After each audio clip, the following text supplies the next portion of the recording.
Welcome to the We Are Human Leaders podcast. I'm Sally Clark, and today Alexis Zana and I are speaking with Jean Marie DiGiovanna about the role of personal transformation in leadership, how being a generalist can positively impact the way we lead, the intersection of emotional intelligence and psychological safety, and the essential inner work that is required of all of us if we want to lead with authenticity and alignment. Jean Marie DiGiovanna is an international keynote speaker, leadership development expert, certified executive coach, and best-selling author. With her work on Renaissance leadership and over 25 years of experience across the globe, she helps leaders and their teams shift the way they think, lead, and communicate to rapidly create a culture of trust, collaboration, and innovation. Jean Marie speaks from the heart, sharing her direct insights, and our conversation was peppered with practical takeaways for both Alexis and I. We're sure it will be for you too. Let's delve in.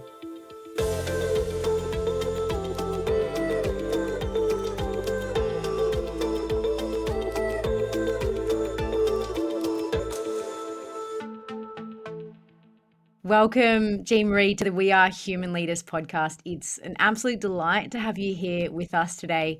And before we dive in a little bit more to some of the incredible work that you're doing now, we'd love for you to set the scene for us a little bit and share, if you will, a little bit about your purpose and what drives you and your incredible work. Sure. So thank you. It's a pleasure to be here with you both. And basically, where to start?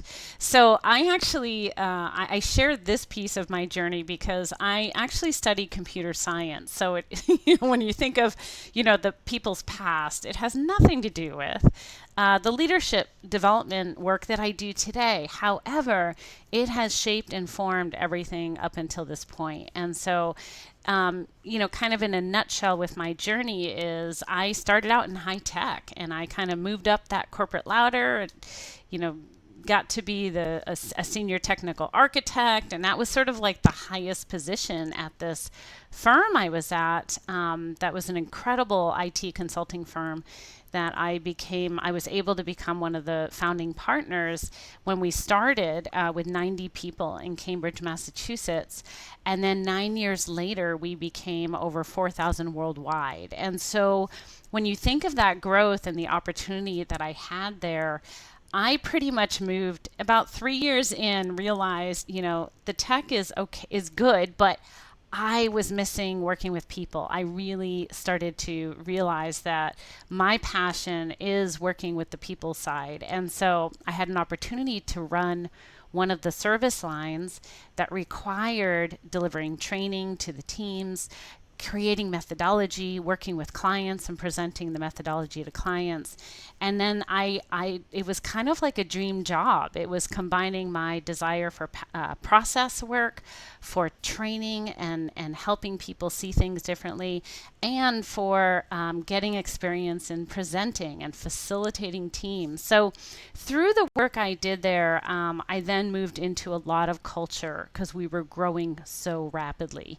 We could not sustain the growth. So if you can recall, back in the 90s, high tech was just booming. And so I had the opportunity, along with 5 other colleagues who'd been with the company quite a while, to come offline and do our own change management. So I helped create the core values, the guiding principles, the competencies, and then ultimately designed the core curriculum for business problem solving for consultants. So, lo and behold, in my late 20s, I was suddenly training 100 employees a month, thinking that was normal to do on your own. It was an amazing experience that gave me everything I needed to start my business. And I was able to work overseas with the company in my last assignment on the regional management team in Stockholm, Sweden. And so it was sort of, and it's come full circle this year because I got to see that team and the colleagues back there for the first time in 25 years. So it just goes to show like the connections that were built, the the skills and expertise I gained through that organization helped me to start my business in 1998. So I've been in business for 2 decades, and it sort of has transformed since then. I really love how you are able to now look back and kind of see how all of these pieces of your career are sort of meshing together now to really inform the work you're doing now. And I was wondering if you could just talk us through a little bit about your transition from that work at Cambridge Tech to what you're doing today, and a little bit about the personal transformation that informed that transition. Yes, sure. One of the things that is so important to me is a value of growth and development. And there was a point in my career when I was in corporate, where I realized, what is my purpose? What am I really here for? There's something more. And that's when I then hired myself a coach. I went to a lot of growth and development programs. And so if I kind of look back at that time, what I realized around my own personal transformation is it wasn't until I got clear on what is it that I'm passionate about. Like, my career up until that point had been what other people wanted of me. And also I followed where I was good at, what I was good at. And and we can follow that path, but sometimes the things that we're good at are not necessarily the things that we want to continue to do or enjoy doing, and then we can get pigeonholed. And so my kind of personal transformation started with the self-inquiry, like, what's next for me? What really brings me joy? And I then helped I worked with a coach to discover my passion, which was really to help other people think differently. And so as long as I then had avenues for that, it worked out great. And then as I started my business, I discovered more and more about what are the programs I love to deliver that align my purpose, my skills and gifts, and make a difference for those I serve. And when those three kind of started matching up, then I was most fulfilled. And to me, that's kind of the secret of fulfillment, is if we can have those three match up. That's so powerful, Jean Marie, because I think so many of us have this moment in our career where we realize our purpose maybe isn't tied to our skill set. Like, certainly that was my experience. I think you spend time studying, going through university, depending the sort of roles you then step into, and you assume that what you're passionate about should be directly linked to your skill set. And I too had a real personal transformation. The beginning of my journey was in marketing, and now I'm in organizational psychology. And I realized the whole time for me, the underlying key theme was, what makes people tick and how can I serve them? But it took me 12 years of discovery to realize, like, actually, wow, it's actually the people that I'm most interested in. It's not necessarily how to market to them or how to sell advertising to them or whatever the case is. So I love that you've been on that journey and found that connection between your skills, your experience, what you love doing, and how you can serve people. And that really sort of manifests into that greater idea of purpose. I think that's so powerful. And it leads me to my next question to an extent, and that's this idea that, you speak a lot about this idea of leaders being sort of more generalists rather than very niche specific. And I'd just love to learn a little bit more about what you mean by this and get an understanding of how being a generalist might positively impact the way that we lead. Yes. It's interesting because, back in my corporate days, the goal was to become an expert. Like, that's what was valued at that time, for many decades. And what I started discovering is, especially in the consulting world, is the leaders who were more agile, who could really handle and deal with all different situations, who could manage all different kinds of people, those were the ones, and also who were committed to growth and development, meaning they were open to learning new skills. Those were the ones that were more resilient. They could handle a lot more varied leadership positions. And I'm not saying that, and I do want to caveat that experts and niche specific leaders and employees are critical to our organizations. But as we look into, moving more into this 21st century and the new really modern leader, we need someone who's agile, who can kind of bounce back and forth and have those abilities. And so that's kind of what also informed me of the body of work I created around Renaissance leaders, because to me, the Renaissance and Renaissance leaders of that time had skills that were deep and wide, not just deep. Yeah, I love that. So it's about not just capitalizing or leaning into your expertise, but ensuring that you have, I guess we're still calling them soft skills. I'd like to think of them as core competencies, but the mindset and the behavioral tendencies that allow you to adjust where you need to pivot, to iterate, to adapt really to the situation, to the market, to what the team's calling for. I think that's a really, really powerful connection between those two.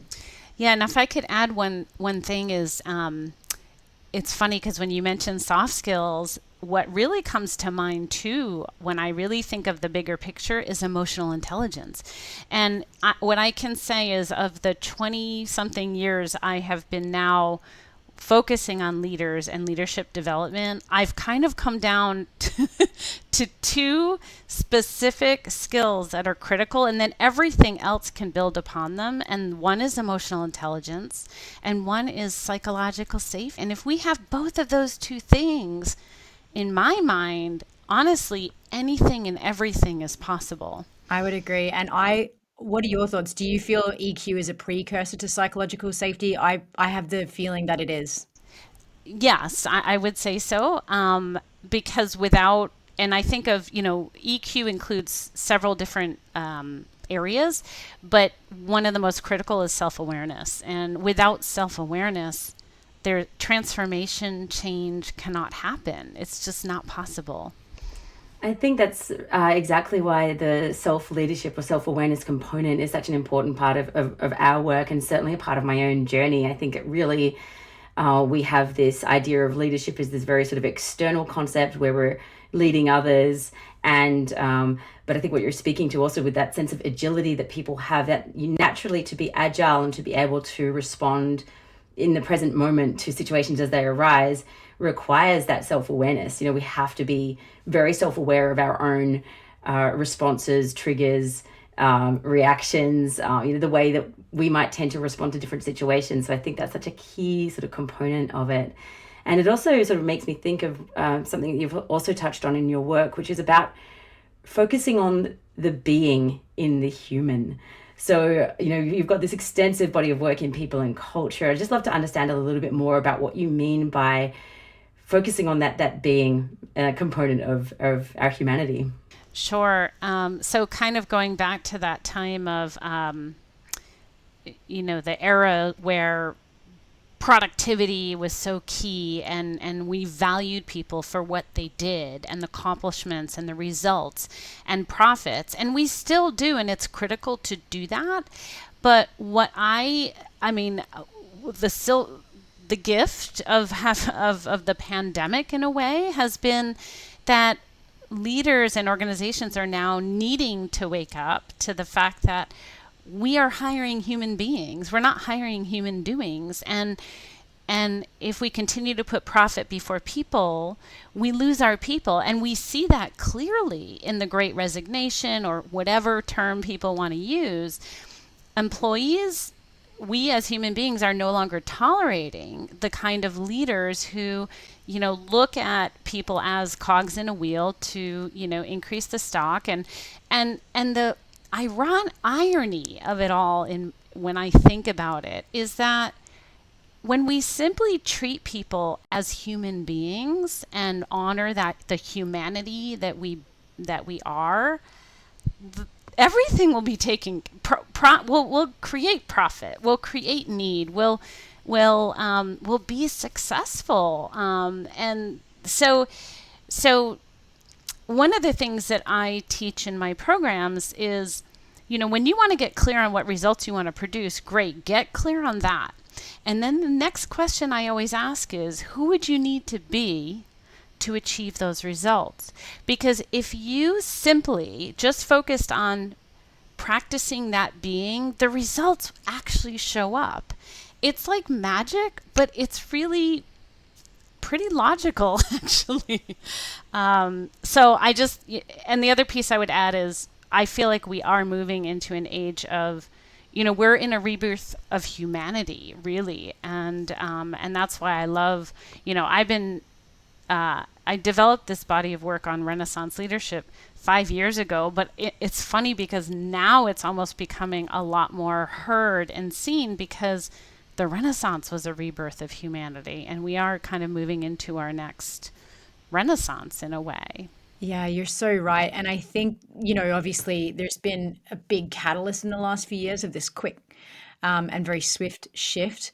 But I loved what you mentioned around this idea of you need to be the person that's actually capable of driving the organizational change. And certainly when we look at change management and organizational consultancy as a biggest sort of field, so many change initiatives fail because the second that a consultant leaves an organization, there's no sustaining behavior beneath that because there's been no actual human change. There's been structural change, perhaps strategic change. And unfortunately, I've been on the receiving and on the giving end of change management strategies. I've worked in local government and seen what it's like to have people come in and start shifting everything, changing everything. There's perhaps no buy-in.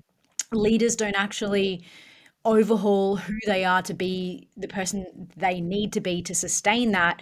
So it kind of has this real lackluster feel to it. People are left like uninspired, disenchanted, and they're not actually seeing what change looks like. And I think that's the key thing that I heard you mention around the role of a leader in that. They have to exemplify being what the change looks like. And until they do that, we can't inspire and connect teams and create that sense of belonging that we all want to have because we don't really have the role model or the behavioral shift really underpinning that. And I'm assuming that's certainly been what you've witnessed in your experience as well. Yes, it has. And also the fascinating thing about when we focus on being before the doing actually feels less effort, like it takes less effort, but it's counterintuitive. And so, that's why having experiential learning, and like you said, if you're doing a change initiative, you've got to create an environment where you're putting people in the space of, like, imagine the change is happening. Who would you need to be? What would that look like? And they start experimenting with it so that when the change happens, it's not the first time they're in it. And so that way they can sustain it more when the consultant leaves, right? It's like... I love it. I think it makes me think of kind of almost a metaphor at a personal level of something that I went through in my early 20s, which was reading a lot of books about personal change and development and hoping somehow that the books would magically change me and kind of do the work for me. And I wonder if in organizations we've had this hope that by restructuring everything again and again and reorganizing and reshifting, that somehow that external change would mean that we would never actually have to do the work ourselves, because it does take a little bit of personal risk and some discomfort for leaders to actually go through that process. Does that resonate for you? Yes, and it takes personal transformation. It's like if, one of the things, and I'm sure it's an underpinning of your work too, is the skill of coaching. And so if we think of leader as coach, one of the things I learned in my coach training, which was so powerful, is you can only coach someone to the degree to which you are willing to be coached. And so, our transformation, the amount of change we can inspire in others is only to the extent that we are actually changing ourselves. So unless leaders are really willing and open to see what's not working, we have to confront. God knows I've, even in the last few years, have confronted things that, were not easy. But through doing that, I became stronger. I became a better leader in the work that I do. Yeah, that's so potent. And Listening to you speak then, Jean Marie, I almost had this flashback to my childhood of my mum saying to me, what's good for the goose is good for the gander. And so often we'll prescribe things to our team and to our organization, and we won't be on board as a leader to do them ourselves. And I think that's, as you said, is just it's a misstep, that has to come before the rest of the change. And I want to, you've spoken a lot around this idea of bringing the being into the human. And I want to shift into this idea of this sort of head-heart connection in leadership. And I think that to connect to our heart as a leader, it does require some of this uncomfortable work and that shift to being who we need to be.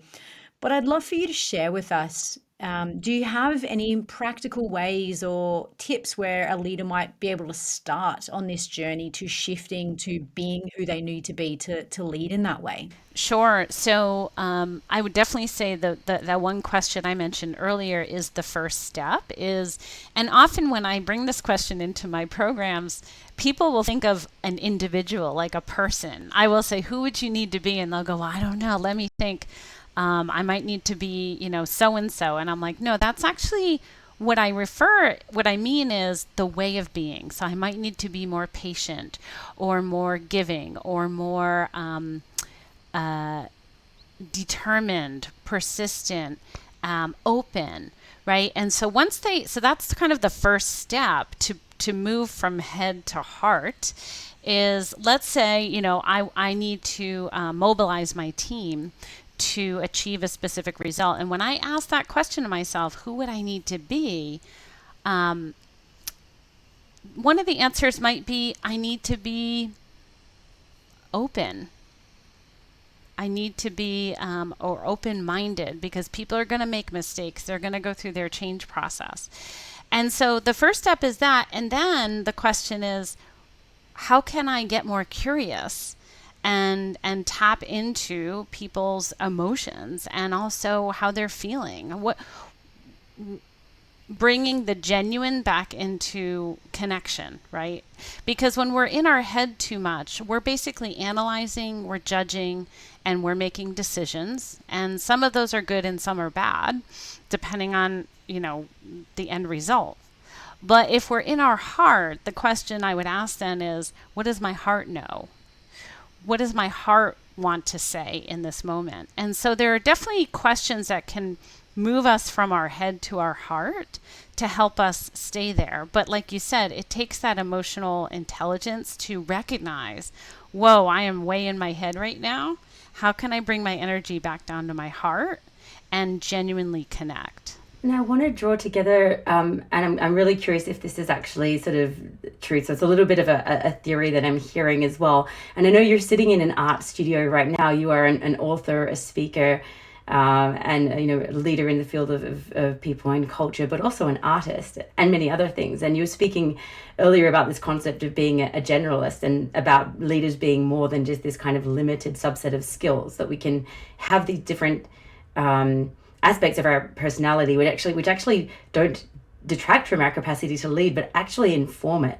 And so I'm wondering if those creative capacities that you have and that you pour time into, you invest in as well as a leader, whether that also helps to build that connection between mind and heart, and perhaps some of the emotional intelligence, the curiosity also that is required in order to really genuinely lead effectively. Yes, I it's a huge piece. So I'm glad you mentioned that, because many of the things we enjoy outside of work, our passions, are actually what inform our work. And so one of the things that I've been working on in the last several years is, how can I bring more of me to my work? And the more as leaders we can bring more of ourselves, all the pieces, right? Because what I know, I was a big compartmentalized leader. I would compartmentalize my career, and that was, I never really talked about personal things a lot. And then I had my personal life, and but once I started realizing, like, I'm a whole human being, and the more that I can honor all the things I enjoy and see how I can bring those into my work, the better my work becomes. And then as a leader, how can I honor more of the talents and skills and gifts on my team? Because there's so many hidden talents that we know nothing about because we aren't asking. We're not getting curious. So when I do my art, and some people may say, oh, well, that's, if you spend 2 hours during the day, you're impacting your work. Well, actually, no. When I do my art, I'm in a whole different space that then opens up new ideas to inform my work. And then my work informs my art. And so whatever hobbies and things that we enjoy, it's important to do those things and to honor them. I think that's a timely reminder for all of us, Jean Marie, because I think many of us get very caught in the doing, as you've said. And we're having a huge conversation globally right now. Burnout is a word that always comes to mind. Mental health, well-being. And I think that we've become so myopically focused on work and what work means. It means, we can have status and nice things, but obviously in many ways it detracts from our joy and our connection to self. So what I'm really hearing there is that to have a better connection to self actually requires us to step away from work, which might feel counterintuitive, but actually is what helps us really step into our own heart space and explore that. And one other question I wanted to ask as well, Sally asked such a beautiful question. And there was one other thing that came up before that. When you were speaking about this idea of who we need to be, and something that came up for me is, on this journey to realizing, for us to drive this organizational change, for us to have a culture of, let's say, psychological safety, who do I need to become? In your experience, is there an element of feedback that needs to happen there? Because something I see very often is leaders are filled with brilliant intention, but they're not always consciously aware of their impact on others. And sort of what advice would you have for us to maybe get that feedback in a way that, doesn't necessarily destroy our confidence or helps us feel open to onboarding that in a way where we can help that inform our behavior? Yes. So there's absolutely a way that we can look at that. And the fastest way is to ask the people we work with some targeted questions that gather that feedback. And, I always say that before you attempt to ask them, you have to be willing and open to hearing what the answers are. I have a set of questions on a sketch note on for example, how to increase psychological safety. And one of those questions centers around what you just mentioned, which is, it's kind of like, who do I need to be that would help you become more successful? It's something like that. I don't have it right in front of me, but those kinds of questions, when we ask people that we work with and get that information, is so helpful. What is it that I'm doing that's just detracting from our success, right? It's like when we start asking those deeper questions, and like I said, we're willing to hear the answers and do something about it, then transformation happens. Then that environment becomes a lot more safe. Because when we can become vulnerable as leaders and we're willing to see our blind spots, the areas that we could improve in, and we get that information from our team and then we make that change, it's like gold. It totally is. But gosh, doesn't it feel yucky and uncomfortable in the first instance? Yes, it's not easy. I've experienced that. I'm a recovering perfectionist, and so I hear that. So quality. I learned in the consulting world how important quality is, right? And so I would get obsessed about making sure everything had high impact and quality. And so when it didn't, or when I disappointed someone, I took it so personally. But in the end, I chuckle now because I realize, like, I'm just human. There's no, perfection doesn't exist. It only existed in my mind. So if we can just show more of our humanity and the fact that, we make mistakes. It's okay to make a mistake. Then people feel safer. Yeah, that really resonates for me as well, Jean Marie. I think my journey from being a finance lawyer in an environment where perfectionism is to some extent expected, I've noticed actually that as I sort of loosen the grip of perfectionism on myself, I've actually become much better at receiving criticism and much more open to feedback, because I don't have that tight grip of needing everything to be perfect. And it almost like there's a softening almost in a physical way, because I can, really genuinely say, please give me feedback, I want to learn. Whereas as a finance lawyer, feedback meant I'm wrong and I've failed, and that's a really bad thing. So I love how you've framed that in your own journey as well. And just sort of, I think, zooming in here, I'd love to hear, you talked about these different sort of almost phases of transformation that you've experienced, and this shift towards becoming a more authentic leader, or more authentically yourself through your leadership. I'd love for you to share with us and our listeners what one major lesson you've had on your journey, and perhaps if you have any advice for someone who's struggling through a phase of transformation or questioning how to step into a more authentic way of leadership, what advice you might have for that person? Yeah, great question. A big lesson learned for me has been to request what I need, to speak up when something feels off, because we all have a level of intuition that some of us tap into, some of us may not feel it yet, but it's all there. It's possible to tap into. And whether it's in our gut, in our auditory, in our head, whatever it is, if something doesn't feel right, it's not right. And so it's so important to speak it. And, the biggest tip I can give there is you don't have to make anyone feel wrong. You can just simply say, something doesn't feel right here. Great opening, right? There you go. Something doesn't feel right here.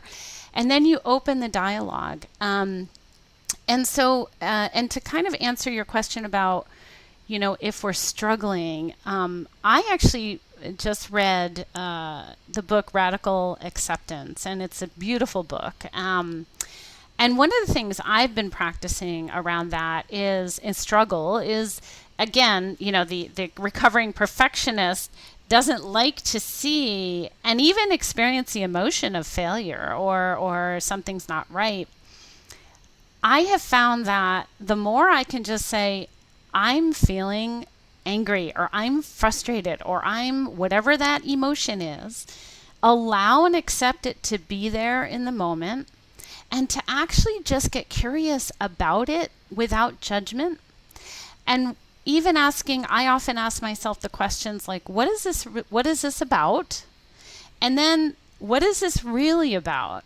What's underneath this that's really important to me, that's either not happening or not happening in the way I would want? What do I most need? What does my body need? And what might I need to let go of? So it's just that self-inquiry. And again, it takes a bit of emotional intelligence to go there and remember.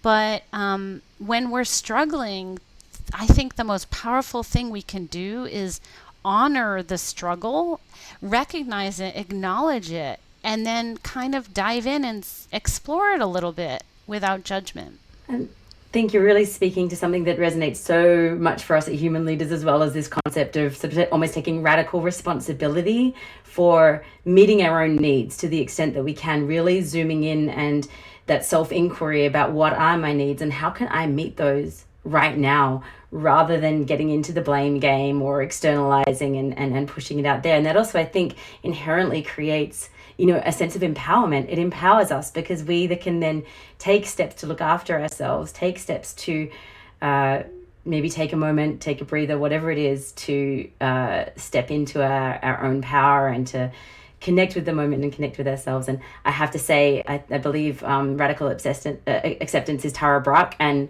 I'm a massive, massive fan of her work. So glad you mentioned that. We'll put that in the show notes as well. But yeah, beautifully put. Thank you.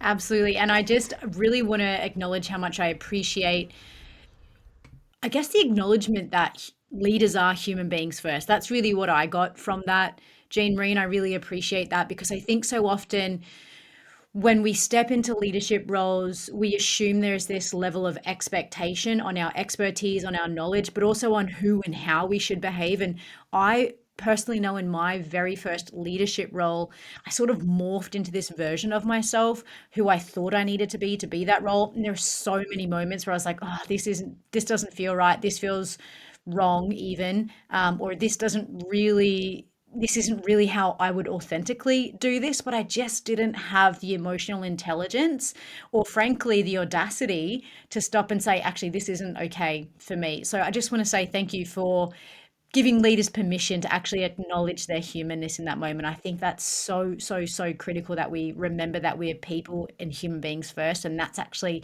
part of what makes us so powerful as leaders. Yes, and when we do that, what actually sort of that counterintuitive thing happens where we think if we go into the emotion and recognize our humanness, it'll be harder, but actually it helps us move through the struggle faster. And so I found myself, even with just acknowledging the emotion, suddenly like an hour later, I actually feel better.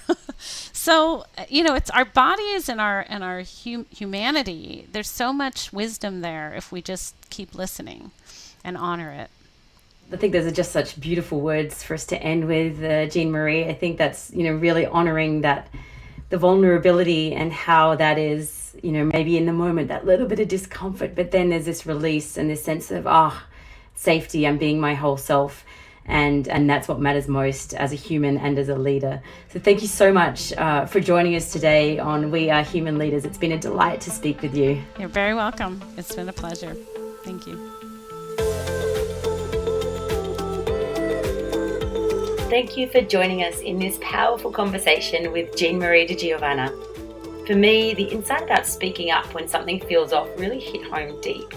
Having the courage to listen to our intuition without blaming or attacking. By simply observing what we're feeling, something doesn't feel right here. We open the dialogue to dig into what's really happening in the present moment, creating that psychologically safe space to explore and come to a deeper mutual understanding. We'd love to hear what stood out most about this conversation for you. You can find and follow Jean Marie's work at www.jeanmariespeaks.com and find details of her book and more in the show notes. It was a delight to have you with us. See you again soon. Thank you so much for sharing this space with us.